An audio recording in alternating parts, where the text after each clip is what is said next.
নমস্কার। আজকের গল্প নারায়ণ গঙ্গোপাধ্যায় রচিত তালিয়াত। বর্ধমান থেকে ফিরে আসছিল আমি আর হাবুল সেন। একে কনকনে শীতের রাত, তাই শেষ ট্রেন। ছোট কামরাটায় যাত্রী নেই বললেই চলে। শুধু লাঠি হাতে মোটা সোটা এক ভদ্রলোক উঠেছিলেন। তিনি সঙ্গে সঙ্গেই বাঙ্কে চেপে কম্বল মুড়ি দিয়েছেন। শক্তিগড় স্টেশনে আর এক ভদ্রলোক উঠলেন। রোগা লম্বা চেহারা, গায়ে বেমানান ধুমসো ওভারকোট, কান মাথা একটা খাকি রঙের মাফলারে জড়ানো, মুখে সরু গোফের রেখা, চোখে সোনার ফ্রেমের চশমা। আমি আর হাবুল তখন বর্ধমানের গল্প করছিলুম। মানে দুজনে বেড়াতে গিয়েছিলুম হাবুলের মাসিমার বাড়িতে। খাওয়া দাওয়া হয়েছিল ভালো। মেশো আর মাসিমাও খাঁসা লোক, কিন্তু মেশো মশাইয়ের এক বন্ধু এসে সব মাটি করে দিলেন। তিনি নাকি খুব বড় গাইয়ে। কোত্থেকে একটা হারমোনিয়াম নিয়ে এসে তেরে না তেরে না তেরে না দে দে দে গাইতে লাগলেন। মেশো মশাই ভীষণ খুশি, মাসিমাও ঘন ঘন মাথা নাড়ছিলেন। কিন্তু আমরা দুজনে গরম তেলে পড়ে কই মাছের মতো ছটফট করতে লাগলো। হাবুল ঢাকাই ভাষায় বললে, তোরে সত্য কই পেলা, গান শুই না আমার মাথাটা বনবনাইয়া ঘুরতে আসিল। আমি বললুম, যা বলেছিস, গান তো নয়, যেন মেশিন গান। হ্যাঁ, গান ফুটা কইরা দিতাছে একেবারে। আরে বাপু, এত ভালো ভালো রবীন্দ্র সঙ্গীত থাকতে ক্লাসিক্যাল গান গাওনের দরকার কি? কিছু বোঝন যায় না, কেবল শীতকার। ওভারকোট পরা ভদ্রলোক একটা বিড়ি ধরিয়ে মিটি মিটি হাসছিলেন। এবার বেশ শব্দ করে গলা খাকারি দিলেন। আমরা চমকে ওর দিকে তাকালাম। বললেন, ক্লাসিক্যাল গান বুঝি তোমাদের ভালো লাগে না? আমি বললুম, আগে ভালো লাগবে কি করে, কিছু তো বোঝাই যায় না।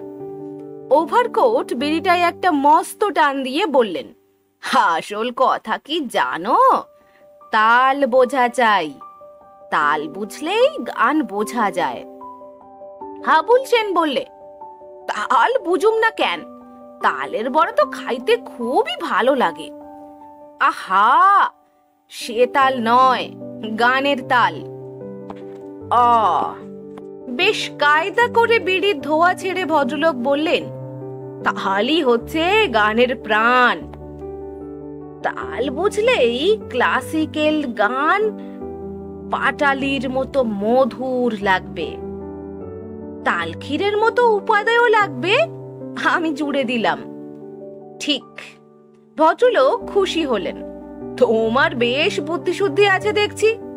তালই হলো গানের রস, মানে তাল বড়া, তাল পাটালি আর তালক্ষীরের কম্বিনেশন। হাবুল ভেবে চিনতে জিজ্ঞেস করলে, কিন্তু সুর? আমি বললুম, ওটা গানের সুর, মানে লোকের কান পাকড়ে আনে। শিবরাম চক্রবর্তী লিখেছেন। তারপর বেশ গর্ব করে বললুম, জানেন, শিবরামদার সঙ্গে আমার আলাপ আছে। ওভারকোট হাসলেন, তোমার শিবরামদা তো বাচ্চাদের জন্য হাসির গল্প লেখেন শুনেছি, কিন্তু গানের তিনি কি জানেন? আমি একটা উপমা দিয়ে বোঝাই। ভোজপুরি লাঠি দেখেছো কখনো? আমি বললুম, বিস্তর। হাজিপুরে মেজদা থাকে, সেখানে আমি অনেকবার গেছি। গাঁটে গাঁটে বাঁধানো তেল চুকচুকে সব লাঠি, একা পিঠে পড়লেই আর দেখতে হবে না। ওভারকোট হাঁটুতে থাবড়া দিলেন, ইয়া, একদম কারেক্ট। গাছকে যদি লাঠি বলে ধরা যায়, তাহলে তাল হলো তার গাঁট। ওই গাঁট না থাকলে লাঠির কোনো মানেই হয় না। হাবুল সেন মাথা নেড়ে বললে, গানেরও না, তালে গাঁট দুম দুম পিঠে পড়তে থাকে। ওভারকোট আবার হাসলেন, যে তাল বোঝে তার কাছে ওই গাঁটই আখের গাঁট হয়। একবার চিবোতে শেখো, তারপরে মন মজে যাবে। আচ্ছা, এক্ষুনি তোমাদের একটু তালিয়ে দিই। এক্ষুনি? প্রস্তাবটা আমার ভালো লাগলো না। মন্দ কি? ওভারকোট অত্যন্ত উৎসাহিত হয়ে উঠলেন। কলকাতায় পৌঁছতে এখনো তো অনেকটা সময় লাগবে। দারুণ শীত পড়েছে। তাল শিখলে শরীরটাও একটু গরম হবে। আচ্ছা, এই দেখো। আবুলের ছোট চামড়ার সুটকেসটা নিয়ে টকাটক বাজাতে লাগলেন।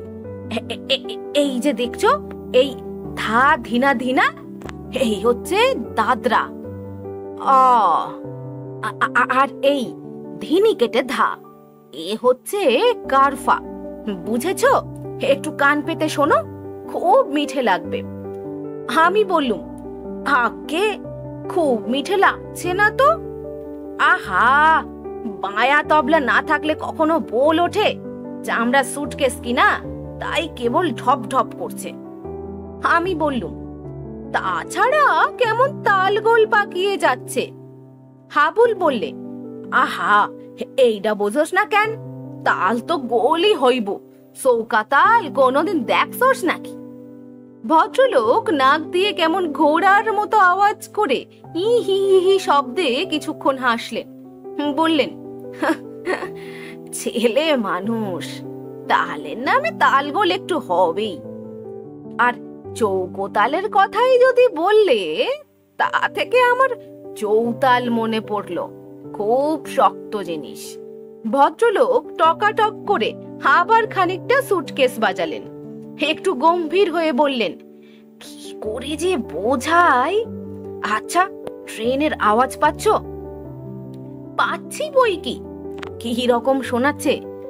হাবুল বললে, যেন কইতে আসে, সাইলতা তলায় বইসা যা, পাকা পাকা খাজুর খা। ভদ্রলোক বললেন, কি? চালতে তলায় বসে যা, পাকা পাকা খেজুর খা? বাহ, মন্দ বলনি তো। হ্যাঁ, চৌতাল অনেকটা এই রকমই। এই ধিনি গিধা ধিনি গিধা। আবার টকাটক তাল পড়তে লাগলো সুটকেসে। এই চালতে তলায় ধা, পাকা খেজুর খা, ধিনি গি ধা ধা। এবার ঠিক বুঝতে পারছো তো? হাবুল বলল, আজ্ঞা না, তবে আপনার আগের দুইটা তাল বেশ বুঝতে আসিলাম। কার পা না দাদার পা? আইসা মশাই, এত জিনিস থাকতে দাদার পা নিয়ে টানাটানি কেন? ওভারকোট একটু বিরক্ত হলেন। আহ, তুমি বড্ড বেরসিক দেখছি। ও দুটো কার পা, দাদার পা নয়। কারফা আর দাদরা। শোনো, চৌতাল বোঝার আগে ত্রিতালটা একবার জানা দরকার। ওভারকোট আর একটা বিড়ি ধরালেন। কয়েকটা টান দিয়ে সেটাকে নিবিয়ে পকেটে পুরে বলতে লাগলেন, একটু বুঝিয়ে দিচ্ছি। এই ধরো, এই বলে যে গানটা গুনগুন করে গাইতে লাগলেন তিনি, সেটি হলো, পঞ্চু পিসে ছাতের পরে ভূতের সাথে কুস্তি লড়ে, রাত ঝমাঝম অন্ধকার, হুতম পেঁচা আম্পায়ার, পঞ্চু পিসে মারলো ল্যাং, মোটকে গেল ভূতের ঠ্যাং। ভূতটা তখন বললে কাঁদি, গোবর আনো, পট্টি বাঁধি। এই যে করুণ পদ্যটা, মানে মোটকে গেল ভূতের ঠ্যাং, এটাকে খাসা ত্রিতালে ফেলা যায়। বলেই টকাটক সুটকেসে বাজাতে লাগলেন। ধা ধিনা ধিনা ধানা ধিনা, মানে এই তালটা। ঠিক সেই সময় আচমকা গাড়ির ভিতরেও তাল পড়লো। মনে হলো একটা নয়, এক কাঁদি এসে পড়লো। বাঙ্কে যিনি ঘুমোচ্ছিলেন সেই মোটা ভদ্রলোক এক লাফে নেমে পড়েছেন। ইয়া তাগড়াই চেহারা, লাল টকটকে বড় বড় চোখ রাগে দপ দপ করে জ্বলছে। ওভারকোটের তাল বাজানো বন্ধ হয়ে গিয়েছিল। মোটা ভদ্রলোক বাঁচখাই গলায় ওভারকোটকে বললেন, বলি, কি হচ্ছে এসব? এর মানে কি? অনেকক্ষণ দাঁতে দাঁত চেপে শুয়েছিল। সবকিছুর একটা সীমা আছে, ওভারকোট কেমন সিটিয়ে গেলেন। চি চি করে বললেন, এদের একটু তাল শেখাচ্ছিলুম। তাল? ওর নাম তাল? আমি পুরুলিয়ার অরবিন্দ মাহাতো, মরিস কলেজে গান শিখেছি। কাশীর কণ্ঠে মহারাজার ছাত্র আমার সামনে তাল নিয়ে ইয়ার্কি? এদের ছেলে মানুষ পেয়ে ওস্তাদি? ধেনিকেটা ধাক কারফা, পাকা খেজুর খা চৌতাল। আগে শাট আপ! ভদ্রলোক সিংহনাদ করলেন। তালের বিন্দু বিসর্গ জানেন আপনি? 7 বছর গুরুজির পায়ের কাছে বসে মাথার ঘাম পায়ে ফেলে তাল শিখেছি, আর তাই নিয়ে নষ্টামো? মুটকে গেল ভূতের ঠ্যাং ত্রিতাল, আর তাল হলো লাঠির গাঁট। তবে লাঠির গাঁটই দেখুন। বলি মোটা লাঠিটা তুলে নিলেন বাঙ্ক থেকে। এইবার এই লাঠির এক এক ঘায়ে এক একটা তাল বোঝাচ্ছি আপনাকে। দেখি কোন তালে আপনি আছেন। প্রথমেই দাদরা। লাঠি তুললেন, কিন্তু দাদরা বাজানোর আর সময় পেলেন না। ওভারকোট তার মধ্যেই সুরত করে চলে গিয়েছে দরজার কাছে। ট্রেন তখন একটা স্টেশনে থামতে যাচ্ছিল। এক লাফে ঝাঁপিয়ে পড়লেন প্ল্যাটফর্মে। আমরা তখন হয়ে যেন ম্যাজিক দেখছিল। এইবার হাবুল চেঁচিয়ে উঠল, বুঝছি বুঝছি, এইটার নাম হলো জাপ তাল।